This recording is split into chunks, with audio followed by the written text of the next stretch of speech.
Hey, welcome to another episode of Rock, Paper, Hand Grenades. And we have wonderful guests tonight running for local, tonight's show is about the local election coming up next week. We urge everybody that knows how to vote to vote. If you don't know how to vote, stay home. I'm not a proponent of everybody should vote. I think people who actually know the issues should vote. I agree with you. You know? I agree. We would have, okay, so anyway, today we have Roy Schultz, who's running for either school board or board of schools. Whatever. Or committee of schools. Committee of schools. Yes. And Emily Sandblade, who's running for alderman. Ward 11. But first I want to talk. Ward 4. 11 and 4. Okay. But anyway, I want to talk about something first that really, really upset me in the news. It was, Really? Oh, geez. I was so aggravated. So, anyway, J.R. Hole is a state representative, and he had a picture on Facebook with a donkey with crosshairs. And it was in the Union Leader. People are asking him probably to resign. They always ask everybody to resign because they're you know, emotionally touched. And so he's got a donkey with crosshairs, and I was really upset by that. That really offended me. If I could call up that the donkey picture, I'll show you why I was offended. I've had that on Facebook for 2 months. Mm-hmm. Okay, that's my target. I shot that with a .22. I made the target. I think that's a lot more offensive, and nobody calls me on that. Really?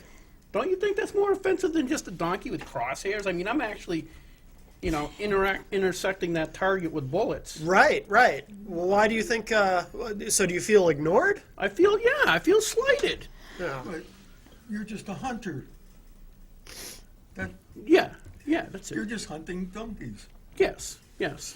But So- someone should be outraged Somebody over should what you be did, outraged. and no one is. And nobody is. That's just wrong. But anyway, that was what's in the news this week that really upset me, and I spent a lot of time, you know, I was pounding down the sodas. I was so pissed. Really? Yeah. Ooh. Oh yeah. Ugh. Yeah, I was like. What kind of soda? You know, Pepsi. Oh, ooh, And you were I upset. mixed it with Coke. Yeah. Yeah. You were out of control. Oh, I had a headache in the morning. Wow. You wouldn't believe. Ow. Yeah. Ooh. But anyway, that brings me to something else I wanted to talk about. Another picture we got was a long time ago, a constituent came to me. As you know, there's a lot of children out there who are out of control, okay? And the teachers try to keep them under control, and they're just, you know, they're wild. Right. And so they come up with this riddle and stuff, and the kid says, "Mommy, Mommy," or tells the teacher, you know, "I don't want to be a zombie all day. I don't want to take my medicine." So my constituents have come to me and says, "Gary, what can you do to help us?" So I came up with a new invention. You know I like coming up with new inventions. Yes. Trying to, you know, help out parents. You're a regular Ron Popeil. Yeah, exactly. I'm like the Albert Edison of Ware, New Hampshire. Yes. And so anyway, I came up with this new way to appeal to the children so they can get zoned out. I call it Glum, as you can see on your monitor. Oh. Yeah, I invented Glum, and it's a chewable depressant, so the little tykes want to take it. Yes. And I came up with a new flavor That's called brilliant. Melancholy. Uh-huh. You know, I'm just trying to help out. Right. Yes. You know, and you know, thanks for that. I just Well, don't. good I just for don't you. know if you what you think about that. I hope that's all trademarked and everything. Oh, don't you? oh, absolutely. Yeah. Good. Yeah. Good. All right. So it's a chewable kind of Ritalin type Yes. of thing. You know, so Yes. the kids, you know, School districts we really everywhere need our children zombied out. Absolutely. If we can't teach them, at least we can keep them in their seats. There's nothing worse than children with energy. No, your children should not have energy. Is Right. my philosophy on life. Absolutely. Absolutely.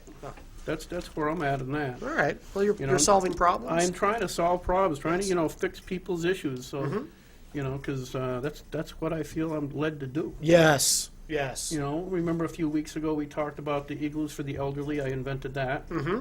That isn't getting, you know, a lot of help on. I can't seem to get any help from the state on that one. Don't give up. Don't I'm give up. trying. I'm trying. You know, because that's what I'm here for. Yes. You know. Yes. When I was a teenager, I was really God gift to women, and now I think, you know, I'm looking for the, you know, a broader audience, so to speak. You might want to rephrase that. No. Anyway, Well, all right, Gary. no, because if I rephrase it, it's not nearly as funny as what I already Right. said. Yes, I understand. Yes. All right. Let's get down to what the heck were we talking about? Get down to brass tacks. Brass tacks. Okay, I am still a sexist. What do you call Neanderthal? So I'll still start with ladies first. Okay. Okay. What motivated you? Oh, we got to start out. We have a bad word today to deal with. Really? Yes, I like bad words. yes. Emily is a free stater. Ooh. Is that a bad word or two bad It words? is. Or is it- Well, it's a conjunction. is it It's hyphenated, or- yeah, it's hyphenated. Okay. I think, in my mind, Right. Yes. and I can hyphenate with my show. I get to hyphenate stuff when I Sure. want, Oh yeah. when it's convenient. You And- notice I have horns and a tail. Yeah, we had the speaker. He had the horns, but he didn't actually have the tail. But Really? He ground off the horns, the Speaker of the House, before he came on. Are you cloven hooved? Sorry, I don't mean to get personal. No, yeah, that is really kind Yeah, of out of line. I apologize. Anyway, free stater. What is a? Let's first of all, people hear the word years ago in Connecticut. The United States Supreme Court agreed that it was all right for the city of New London, Connecticut, to take a whole bunch of people's houses along the Thames River. Yes, that was the Kelo decision. Kelo decision. In that decision, okay, they decided it was okay for the private organization to work with the private corporation, Pfizer, to work with the city to take middle-class people's homes for their own purposes. They were going to build tennis courts and high-rise condos and all this other garbage. And that went to the United States Supreme Court, and the United States Supreme Court overturned what is common sense and what logically the founders of the Constitution intended, and completely reversed it.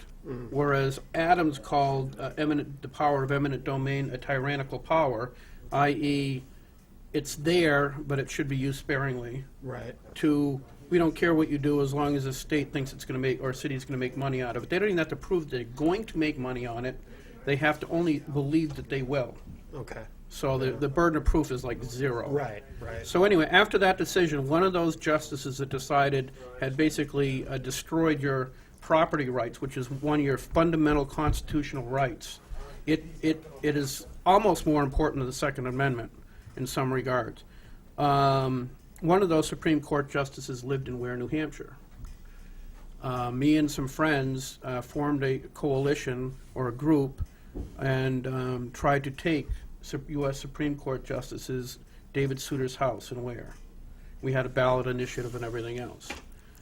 And because of our attitude towards the Constitution, because we care about what the Founding Fathers meant, we care about the Constitution and the ramifications of such an idiotic decision, we decided to try to take Souter's house.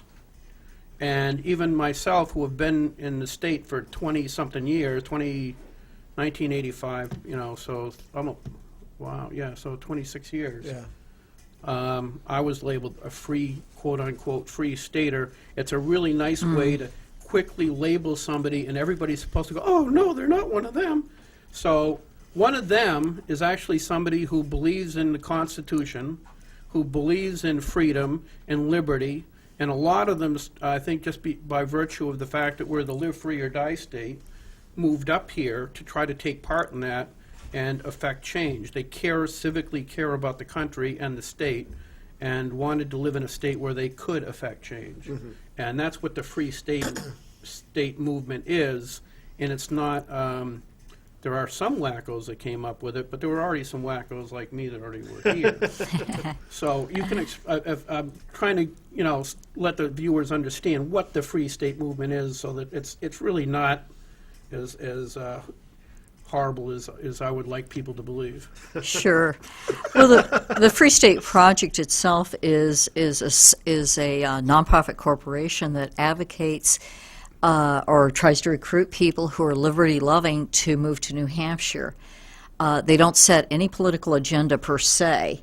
They are known to say if we get a lot of activists here, then chances are we will work for limited government. We'll work for personal responsibility. We'll work for people getting a lot of choices in their own lives, to have the freedom to choose how they live their lives, and not have some faceless bureaucrat in Concord or in Washington, D.C. dictate how you live, how you raise your family, how you educate your kids, things like that, very basic stuff. And New Hampshire was chosen because it already is a rather free state itself. There's a lot of respect for individual rights in the state. There's a tremendous citizen legislature. We don't have a huge professional political class here. It's very much citizen legislature Just say I and very wasn't representative. professional? I'm sorry. I think that's what. I heard it. I heard it. I Yes, called you yes. an unprofessional politician. Wow. Well, Oh, zing. I wear a suit and everything now. Okay, cool. I've well, seen it. I've seen it. Yeah. But you all haven't managed to vote yourself, huge pay increases, Why don't you do You're that? still stuck at $100 a year. I hadn't thought of that. Yeah. Thank you. Well, you're welcome. Anyway, we'll continue. There's just a great deal about New Hampshire that is very compatible with those of us who have experienced what heavy-handed government is about. And heavy-handed government has got some horrible results. Right. I came from one of those places. When I came here, we had like 12% or so unemployment, which is just horrible. What country did you come from? I came from the People's Republic of Seattle. Oh, okay. Okay. It's a place where so many people were losing their homes because they couldn't afford to live there. The taxation was a major factor there. It's not the only one, but it was a major one. Businesses go through much more pronounced cycles than they do here. And it's just a lot tougher place to live just because of that. You have tremendous crime rates. Whereas in New Hampshire, your crime rate is actually one of the lowest in the country. It's one of the safest places in the You country. know why that is? You won't hear this in the paper. You only hear it on this show. Rock, paper, hand grenade. Yes. That's because we take all the psychopaths and degenerates and perverts and all the other evildoers, and we elect them to state representatives. I thought you shipped them to Massachusetts. No. Oh, okay. Keeps them busy. It keeps us busy. Yeah. Well, statistically, 42% of the voters in the state were actually born here, and the other 58% weren't. There's good news and bad news in that. One of the good news items is that a lot of the people who came from Massachusetts, which is about a quarter of all the voters, a lot of them are Republican refugees from the People's Republic of Massachusetts, and I'm delighted to see them here. Some of them, however, are people who are coming up here and want to make New Hampshire look more like Massachusetts. I am really not happy about that kind of trend, and I hope to counteract that kind Yeah, of I trend. don't think they should come up here and try to, cut down the mountains and make it flat like Massachusetts either, if that's what you mean. Well, that's one of the things that I've heard them talking about. Are you speaking metaphorically or literally? Yes, heard this. exactly. Oh, right. I Yes, understand. absolutely. Absolutely. That's Okay. exactly what I meant. Yes. Matt. Jeez. Well, good. I'm glad I could Yeah. help. So anyway, that's basically what a free stater is, somebody who actually cares about the Constitution, cares about limited government. And if the voters prefer, say, a Democrat who believes that, see, there's a fundamental difference between Republicans and Democrats. The fundamental difference is that Democrats believe government is the solution, and Republicans believe that government is the problem. And a certain amount of government is necessary, but it should only be a certain amount of government. Right. Okay? Yes. That's, Well, that's the yeah. basic difference. So if you vote for Sanborn as alderman, you're voting for somebody who believes in the latter and less government, as opposed to, or you can elect somebody who's been here, for 2,000 years and is a Democrat who believes that government is the solution, and therefore growing government is the best possibility or best option for the citizens. I wouldn't vote for a 2,000-year-old Democrat. I would, just because at 2,000 years old, it'd be funny to watch them try to get into the. Anyway, so. Well, that's true. The humor factor would be awesome, Well, I suppose. but probably better shape than me. Anyway, so that was one thing. So we've kind of gone over that a little bit, but I want to bring Roy into the conversation. Or Roy Schultz. Now you're a free stater. If he's a Republican, he is. Oh, okay, yeah, by definition. Well, Bob Backus included me in the 7 that he named to watch out for. Now, do you really want me to explain why he included me? I'm curious. Yeah, me too. Yeah. I Right. didn't know Uh, that. So.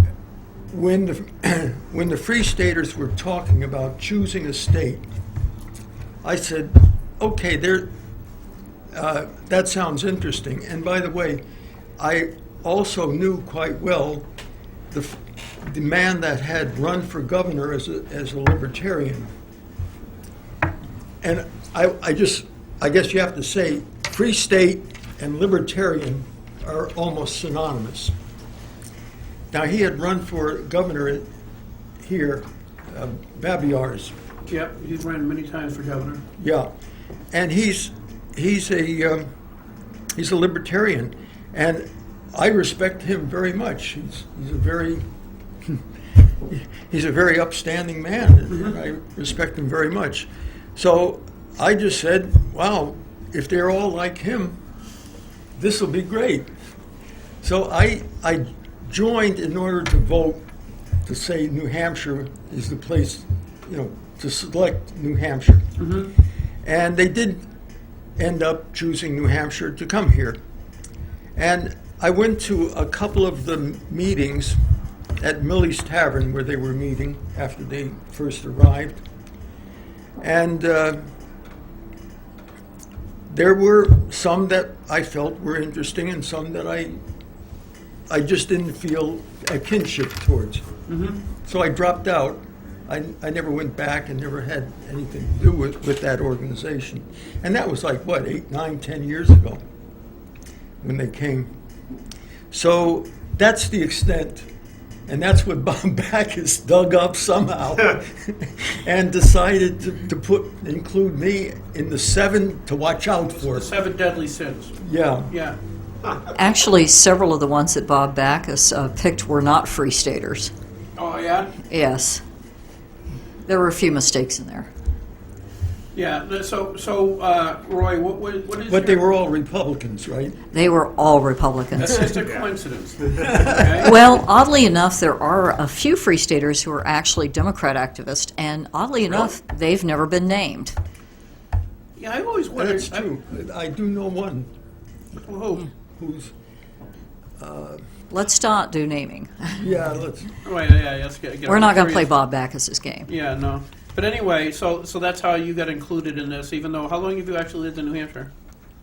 it's been about 12 years now. 12 years. So you're pre-Free State. Yes, I got here before You got under the there was wire. mention of the Free State. Where are you from? From New York. Oh. He was a refugee, too. Yeah. Well, it's Hey, hey, I'm a New Yorker. a New York. Yeah, that's good. I mean, I'm a refugee. I came from the Soviet Socialist Republic of Massachusetts too. So, and it was. I'm glad I escaped with my skin. It's pretty horrible. But anyway, so Roy, why are you running? What motivated you or inclined you to run for your position? Well, let's back up. Tell us a little bit about yourself and how you got involved in politics even to begin with. Well, I enjoyed going. The plague of the politicians every 4 years that come to New Hampshire and especially Manchester. And so I was going to, after I got here, I was going to a few of these outings with the different presidential candidates. And that got me interested in politics. My profession was as a psychiatric social worker. Oh, really? Yeah, I had, and I had gone to the University of Virginia, where I was an honor student and Phi Beta Kappa, and then I completed my social work degree at Syracuse, and I've been a social worker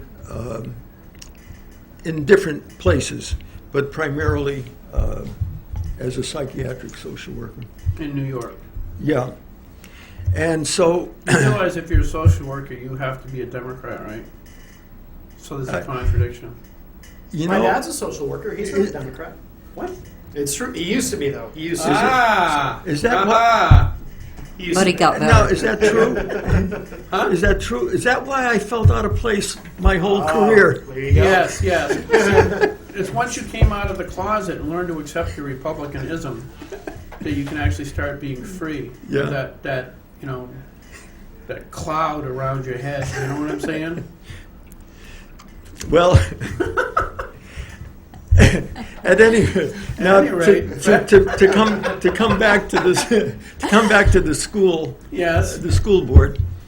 One of the things I started doing when there was the pizza fiasco about 5, 6, 7 years ago. I remember this. Okay, you're Yeah. gonna have to fill me in. I have no clue what you're talking about. Okay, But that could have happened 10 minutes well, ago. I wouldn't know what you're talking about. Oh, well. it's a ridiculous story, but the school board, for months and months and months, had been debating on which company to go to get pizzas for the school. Right. And they gave out bids, but then they didn't pick the lowest bid. They picked the highest bid or something like that. And the whole thing was so,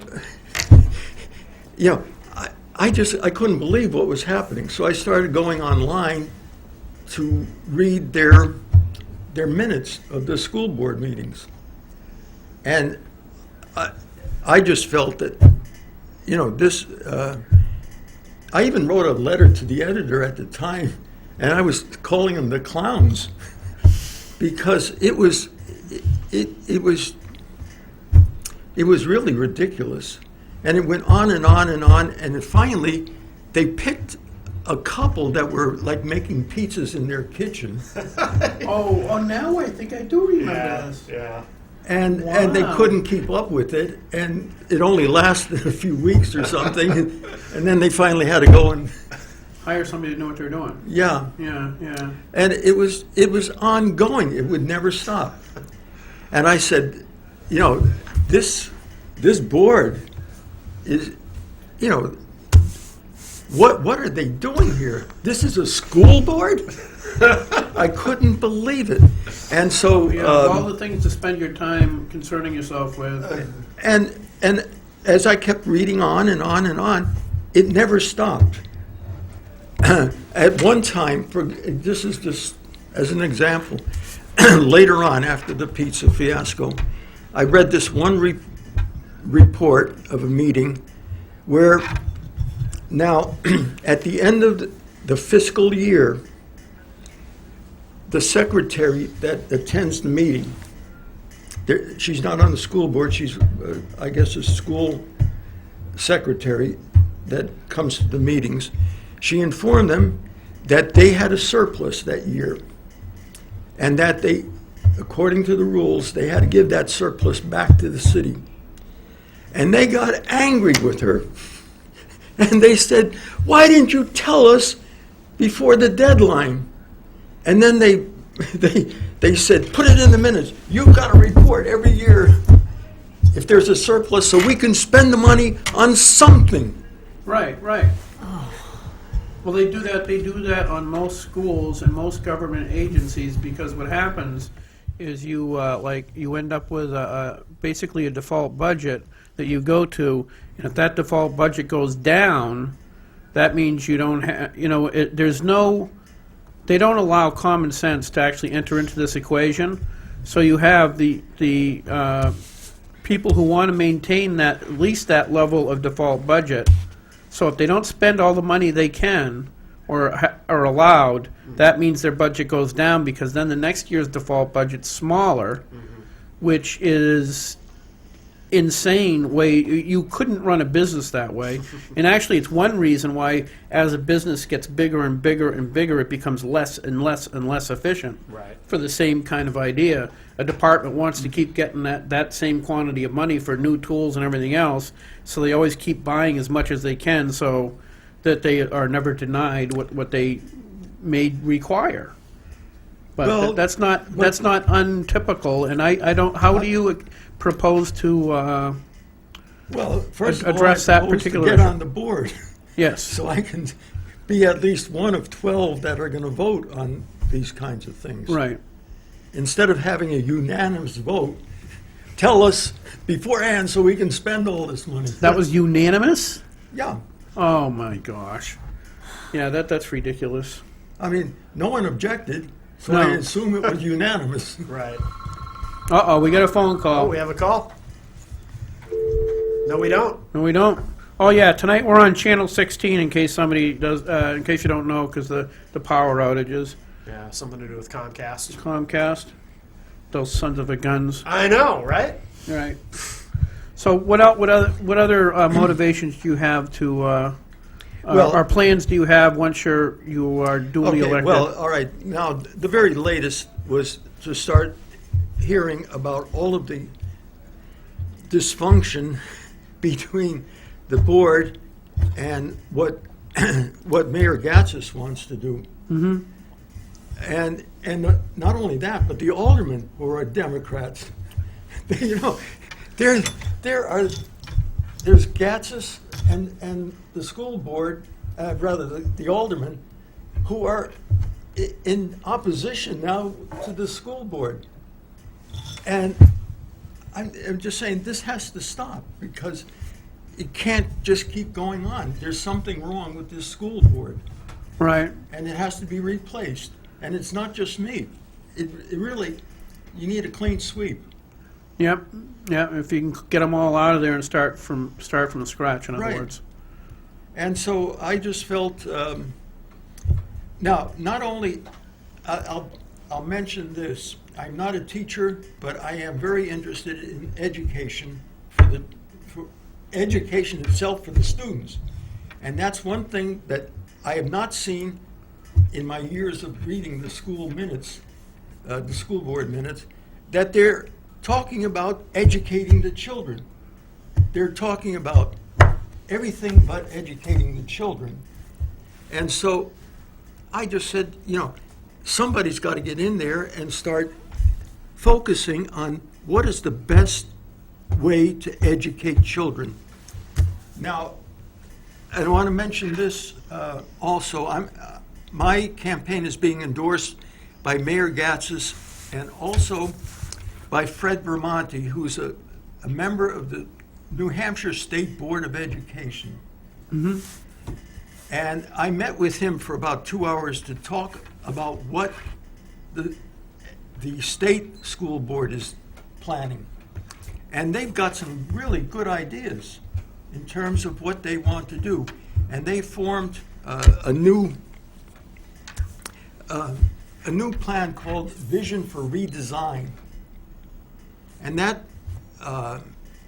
certainly seems to be an awfully good idea, because what they recognize is not only that the students are not being educated as in the best way possible, but also that the costs are extravagant. And we cannot continue on in what they call a 20th century industrial model.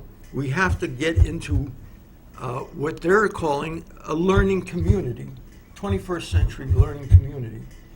And this, what this is doing is attempting always to focus on the best education for the children, but also to use whatever community resources are possible, so that if there's a way of involving the community, I'm just taking an example off the top of my head. I don't even know if they mentioned it, but it's this kind of thing, where if there are students who want to get into auto mechanics, then have them, if there are willing garages and places out in the community that are willing to take in student interns, to place them there where these students can get real life, a real life education in working on cars, rather than set up these different buildings that you have to pay for and then furnish and then hire teachers to set up a garage. Right, right. Thinking outside the box a little bit. Yeah. Yeah. And so, and that's the kind of thing that they're talking about up at the State Board of Education, which I just think is tremendous. Yeah. Yeah, I think we, like I use the example of large corporations. They get into a set pattern of doing things, and then it's hell to actually change it, and it becomes so ingrained that people say, well, you know, I think one of, as in the years I've worked in industry, one of the statements I've heard over and over that always grated on my nerves is, I'd say something like, well, why are we doing this way? Well, because we've always done it that way. Right. I actually worked in a company. I went there, and there was a young kid doing something. He was making a block for aluminum sensors, and he was cutting each aluminum block completely. I think maybe he was doing separate operations, but anyway, he's basically doing them one at a time. And he's got like hundreds of these things to do. Yeah. And I said, hey, you know, if you set this up this way and clamp a whole bunch of these aluminum blocks together, you can take all those cuts at once. Right. Flip them over, do all the cuts, done. You know? I got called into the office and yelled at. Really? Yeah, I got called. I guess they hadn't heard of, like, you know, mass production theories. And it was, so it's not like a stroke of genius for me. It's just I had been around enough. I had seen it. Right. I had said, you know, so this wasn't something I invented. Okay, Right. It wasn't like, you know, I'm going to patent this great idea of doing things in quantity. And I just couldn't. I just went. I was like completely dumbfounded. I go in there and I'm going, well, you know, you can't be telling people. I didn't tell them to do anything. I just suggested. Yeah. Well, you shouldn't be suggesting that. I said, you can save a fortune. He says, yeah, but we've always done it that way. Oh, yeah, I didn't think of that. It's like a parent saying to their kid, because I said so, you know. Well, wait till you have kids. You will say that Yeah. because they can be pushy. That's what I've heard. Yes. I was never like that with my parents, obviously. No, not you. One of my first jobs, the boss had up on the wall this huge picture of this angry, pouty kitten, and underneath it said, "But we've always done it this way." Yeah, Yeah. exactly. Emily, Yes, sir. Sandblade. What is? How did you start getting involved in politics? Where did you beginning to current? Well, once upon a time, back before there was electricity and while we still had horse-drawn carriages, You mean this afternoon? a little bit before that, in fact. It was back when we were living in caves and using stone axes. Oh, okay, yeah. My mother was a Republican organizer. She was very active in the Republican Party. And when I was 12 years old, she dragged me along to go campaigning for Barry Goldwater back in the 1964 election. Okay. And she took me down to headquarters, and she put her kids to work stuffing envelopes, which was, we were perfectly happy to do that. We didn't know any better. So she didn't know about child labor laws or anything back then? Oh, she No. ignored them totally. Yeah, okay, good.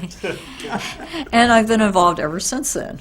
Oh, that's And cool. I've worked in a lot of different elections, and I've done different things for people. And in spite of all that, this is the very first time that I'm actually running for Oh, office. really? Yes, it is. That's going to be fun then, if anything else, nothing else. Well, I have some idea what I'm doing, at least at this point. And the only reason that I'm running, I said I'd never run for office. I really had no desire to run for office through most of my life. And the only reason I am running for office is I'm very concerned with the way things are going. And I'm kind of concerned that Manchester economically is going into a spiral downhill. And I don't want that to continue. We've got the situation where we've driven out, or we've had a lot of businesses shutter their doors here.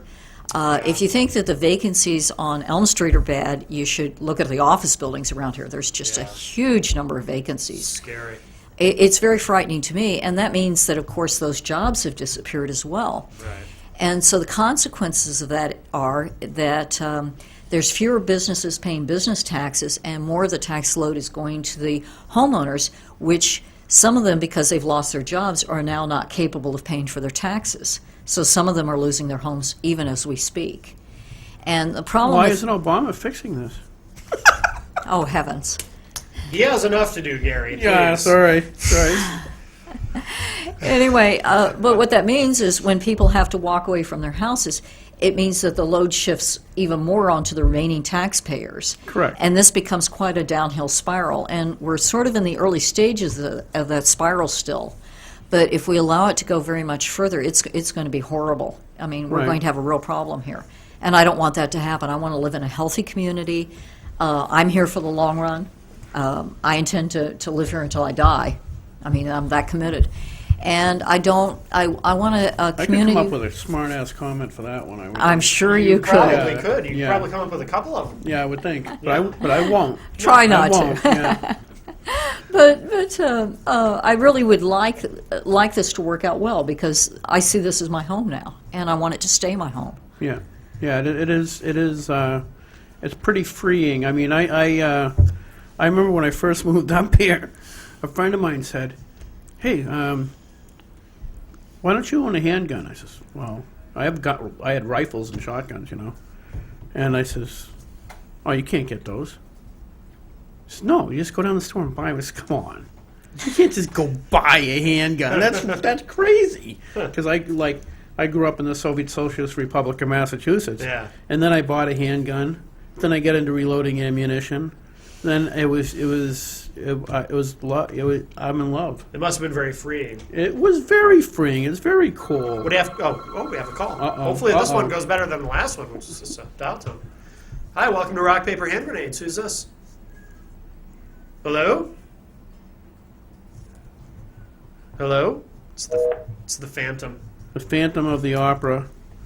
The Phantom of the Rock, Paper, Hand Grenades. Yes. I forgot my hand grenade today. I noticed that. I you am remember really hand grenade. upset. I got caught up in Concord, and I never got a chance to go back home and do stuff. That's another thing you probably couldn't do in Massachusetts, bring a hand grenade on TV. No, I actually got yelled at for having the hand grenade. Yeah. I went across to the subway, and I had my hand grenade over the table when I was getting a sub after the show. She said, "You mind covering that up? I know it's a dud, but it could disturb people."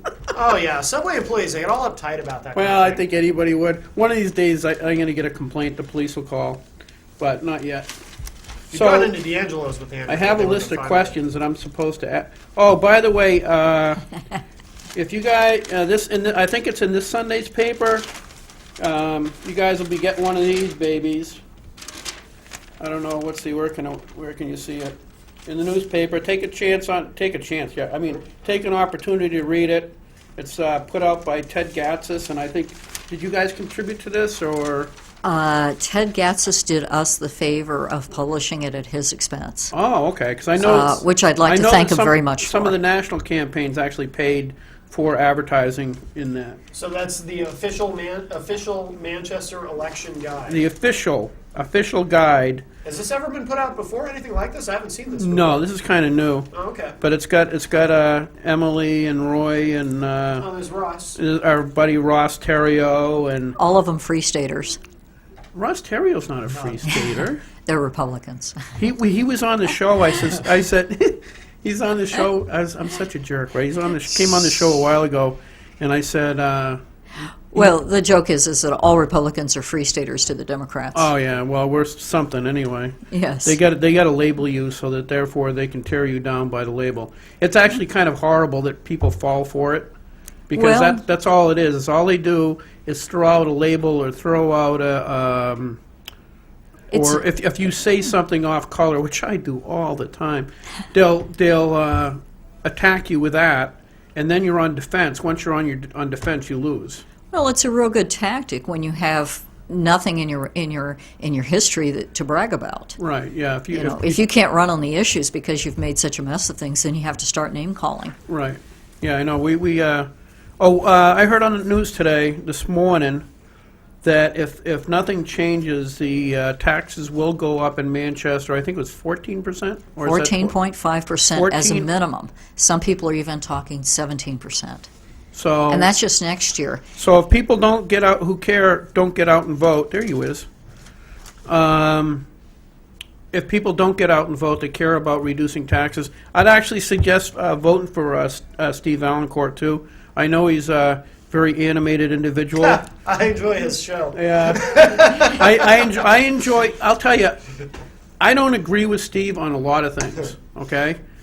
But he's bright, he is knowledgeable, he is, fights for what he believes is correct, no matter what. And I he's res- entertaining. Yeah, no, but I respect that a lot, because there's a lot of people who get into politics who get into positions and then fight for what they want to believe until they start getting some resistance, and then they kind of want to get along, and then they realize if they get along, maybe they can get this position or that position, and over time, they forgot why they ran to begin with. Whereas, I don't think anyone can accuse Steve of wanting to get along. no, he's not good at that. But he does stir the pot, Yeah. and he does attack on issues. I was at a legislators meeting, UNH meeting down near the river at the local UNH affiliate there, and they had all the leadership of UNH, and he started attacking them on their policies. You know, well, why are you asking for money when you're spending money on this? And then I kind of joined in, because I always have fun too, and asked these professors, why are you killing these kids on the price of books? Mm-hmm. It is insane how much children have to pay for a book Right. that is exactly the same book as the year before, but you've recopyrighted it, so they have to buy the new book and reorganize the pages so they can't follow along with the old book. Right. And that stuff should be 20 cents if you have it, an e-file, Right. right? I mean, they talk about when these people are occupying New York or occupying Wall Street, they should be occupying the dean's office. Really? I mean, look at the price these kids are, $120,000 to go to college for a $30,000 a year job. Wow. It's out of control. Math ain't your strong suit, is it, kid? Anyway. Yes, but you know what happens when you try to make things more efficient, Gary? Yeah, I know. I tried to do my best. Didn't I come up with Yes. glum? Yes. Okay. Didn't I come up with igloos for the elderly? See, Yes. I try. Okay, I'm very trying. My wife says that. Oh! Before we run out of time, we're not going to Yes. run out of time yet. Yes. Emily has an awesome thing on her Facebook. What's your Facebook? Actually, it's my website. It's Whatever. emilysandblade.com. EmilySandblade.com. Go to her if you have questions. You should go there. But one of the most delightful things she has there is a 10-item critique of why the mafia is better than the government. Yes, I do. If you want to touch on a few of those, I just read that. It was beautiful. Yeah. Well, I was trying to do a David Letterman thing, and of course, the government is just such an easy thing to poke fun at. So I decided that I compare the mafia and the government, and it turns out that in a lot of cases, the mafia comes out on top. Well, it's more efficient, certainly, right? Oh, certainly. Yes. The government's got many hundreds of thousands of regulations, and the mafia has almost none. The mafia actually wants your business to succeed because if it succeeds, they can collect protection money. Whereas the government really doesn't care if your business succeeds or not. And, if they put you out of business, well, that's your tough luck. And then, of course, the very top reason why the mafia is better than the government is because members of the mafia dress in gorgeous Italian suits, and they look really cool, and they just are a lot easier on the eyes. See, that was hurtful. That was the one that hurt me the most. I know, yes. Because you know how Yeah. sensitive I am. Yes. Oh, You know? yes. Now, I have a friend named Vinny who claims there's no such thing as the mafia. Should Well, I not have no idea, believe- frankly. No, I mean, that's just something he tells me. Oh, it was meant to satirize some of He says the craziness that he goes says on in there's the no government. such thing. hey, there's no such thing. Eat Well, too the beautiful skinny. thing is that the guy who works on my car is Italian, And the day that I went to get my car inspected, which we all have to do once a year, Now, wait. If you get elected, can I make a suggestion? When you go in there, see if you can talk somebody else to starting it for you before you leave. I have thought about that. Yeah, okay. I'm just saying. Yeah, he you might know, be I'm not- mobbed up. I don't know. I don't know. But this one gentleman who is the mechanic, he runs this mechanic service in Concord, and he mentioned that he had gotten my list of the top 10 reasons why the mafia is better than the government the day before, and he sent it out to all his Italian relatives, and they all loved it. So that that's was when I probably- realized that this had gone viral on me. It's probably a good thing that they loved it. Yeah, otherwise I'd really be checking my car every day when I go Yeah. out to start it up, Wake up with a horse's head in your bed. I hate that. Yeah. Yeah. or get a black rose in my door or Well, something, yeah. Yeah, well, see, out where we can't afford horses, so it's usually like a chipmunk or Really? something. But, yeah. Equally as See, horrifying. oh, yeah. Yeah. Just smaller. Sure. So sometimes you just roll over and forget about it. Right. It can stay there for weeks before you notice it. Oh, my. Yeah. I should like to I should make my bed more often. Probably. Well, I don't have a list as delightful as that on my website. Yes. I'd like to mention about my website. Yes, sir. It is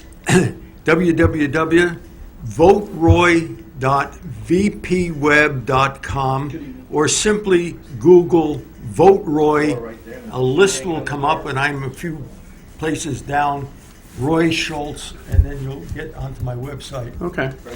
Now, on my website, I do have a list of articles, the titles to different articles that have to do with education. And I'm offering this, copies of these articles to anyone who is interested. So just get on my website. There's a place on the third page to just go and identify yourself and request any articles you want. Now, So once you get, actually, either of you get elected to either school board or alderman, you'll still have your website, so if people have specific ideas about, they could still email you and stuff like that, as opposed to being, email or on the website, and the website will get you to my email. right. And and that website I will continue, if when elected, so that people can communicate. I want people to communicate with me as far as their ideas, questions, whatever they might have. So that's one feature I do want to have. And by the way, speaking of features, when elected, I will also decline the hospitalization, the medical plan that they have, which I understand is worth about $2,500 approximately. And I will turn that down. And that's my way of helping to save some money for the city. Well, thank you. I'm planning on turning that down as well. And for me, that's actually a fairly big step because I pay 100% of my health insurance. Wow. Wow. But I do not think that it's reasonable to expect the taxpayers to pick that up. It's a part-time job. They're paying extraordinarily extravagant full-time benefits, and I just think that's wrong. Yeah. And so I think it's immoral to take it, and I won't take it. Yeah, see, myself in Concord, I try not to let pride and self-respect stand in the way of free stuff. Yeah. He likes the lasagna. Lasagna I got a Yeah. couple weeks ago. There's Yeah. hamburgers I got. From They have free Union. lasagna? If you go to, if you know who's giving out, if you plan your day out, you can often get free breakfast and sometimes free lunch. I have got to get elected to the legislature. Oh, it's unbelievable. Yeah, we have we have a nurse, so we don't need a hospital plan. They do. We've got a nurse, nice lady. She's a really nice lady. What else did I want? I wanted to, Emily wanted to talk about and if Roy wants to jump in on this, the Ted Gatsis apparently is, or whatever, somebody is advocating a watered-down version of a tax cap. That's my understanding. Yes, it is. That's Now, the tax how do you feel cap about that the was tax passed. cap period, or is this an amendment to it? I know that in It's the a charter. legislature, It's a charter amendment. Yes. because I know in the legislature, we just passed a law that said that the the cities can do a tax cap. Yes, and you made it retroactive Okay. to when the tax caps were passed, and back to the point where they were thrown out in the courts. Right. The problem that we've got is that, and this is not just a problem in New Hampshire, it's a problem all over the country. And that is that government has generally grown much faster than the rate of inflation, which means that the cost of government is taking up more and more out of people's income every year. It's a higher and higher percentage. And the real problem is that the government doesn't really have a lot of incentive to dig deep and try to find much better ways to do things. It's so much easier to pass a tax increase. It's a stroke of a pen. That's all it is. Yeah. And so what happens is that after about 10 years of this kind of thing, close to 10 years of, like over the last 10 years in Manchester alone, the property taxes have gone up by 50%. The problem, per person, if you're prorating them per person. And during the same time, we had the CPI, the Consumer Price Index, or the inflation index as most people call it, go up by 26%. So we're seeing property taxes, for instance, go up at double the rate of inflation. And we've got to really put a limit on that. We can't keep doing that because that's not sustainable. And that's the reason that in 2009 the voters passed the tax cap, and it was actually a pretty smart thing to do. It limits the rate of increase to the rate of inflation, and that's a very sensible thing to do. Now what happens is this latest proposal weakens it considerably because it removes quite a few things, quite a few areas of spending from the tax cap, mainly capital expenditures and that sort of thing. What that means is that the city can engage in a lot of building, they can do a lot of experimentation with what they want to do, but it also means that they're mortgaging our children's future because these things will come back to roost, and the only way to deal with them is to raise taxes terrifically in the future. And so by voting yes to make this thing go through, you're voting to weaken the spending cap. And if you want to keep the spending cap as it is, you need to vote no. Yeah. Now, the fact of the matter is it's a charter, so therefore, if you keep the spending cap the way it is, so you're advocating to vote against the I'm amending- advocating a no vote. a no vote on that. And we go through a few years of just holding the fort, so to speak, we can always amend it later to start allowing capital Of improvements. course. And capital improvements will So still at least occur. for the near future, Yeah. it would just be wise or prudent to cap it. Well, capital improvements can still occur. It's just that we're going to have to prioritize. We can't build every single thing we want to build. It's sort of like the saying goes, you can have anything you want or you can do anything you want, but not everything you want. Right. And the reality is what we do have to prioritize. We do have to conserve what we're doing a little bit. We do have to avoid getting into some of the projects that the city's gotten into, which were failures.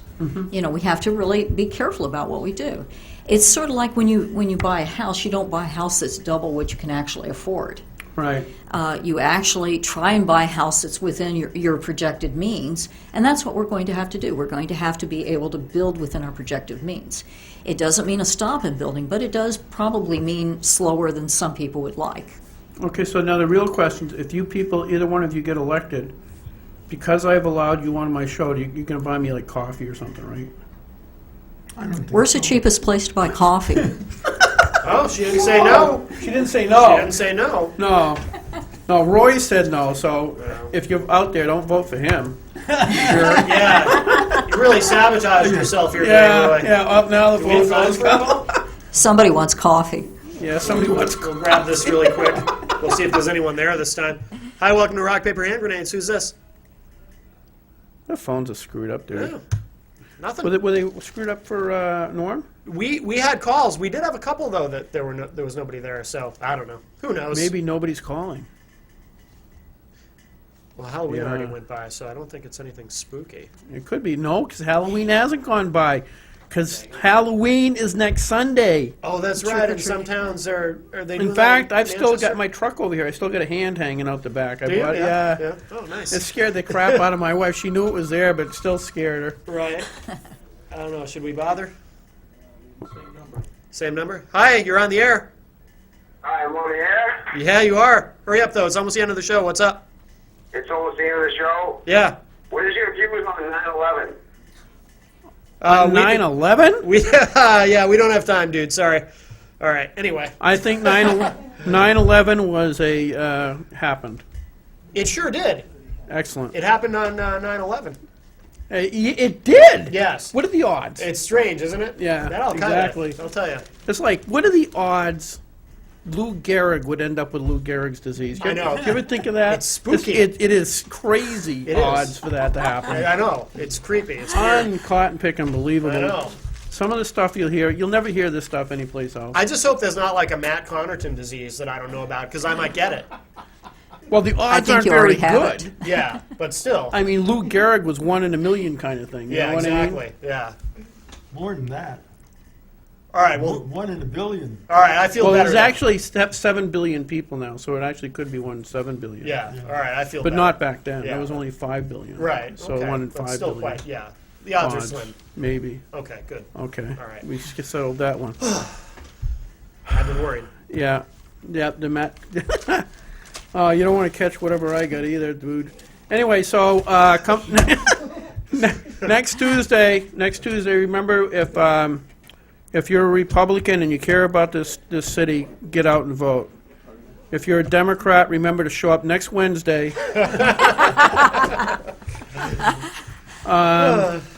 Oh, I shouldn't have said that.